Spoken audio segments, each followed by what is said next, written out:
તમે જુઓ તો માર્કેટમાં વેચવાલી છે. હવે આમાં આપણે જોતા હોઈએ કે માર્કેટ સારું હોય પરંતુ ઉપલા સ્તરથી જ્યારે નફા વસૂલી થતી હોય છે તો આપણે એક વેલ્યુ બાઇંગ સ્ટોક તરીકે સર આપણે અહીંથી જરૂરથી આપણે અહીંથી જોતા હોઈએ છીએ. તો કયા સ્ટોક છે કે જે સર તમે આજે લઈને આવી રહ્યા છો સર?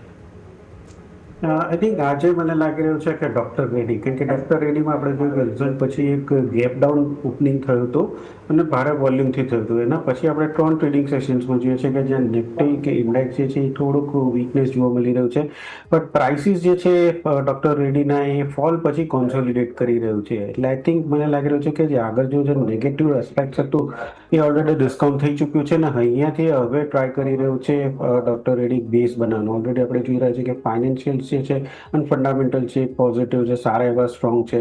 એટલે આ મને લાગી રહ્યું છે કે ડૉક્ટર રેડી અહીંયાથી ડેફિનેટલી વેલ્યુ બાઇંગ થઈ શકે છે. અત્યારે 1198ની આસપાસ ચાલી રહ્યો છે. 1170ના સ્ટોપ લોસથી એકવાર બાયની રિકમેન્ડેશન છે. જે ગેપ જે છે એ પણ ફિલ કરી શકે છે જે 1238નો છે. તો ડૉક્ટર રેડી મારી ટોપ પિક રહેશે આજે બાય માટેનું.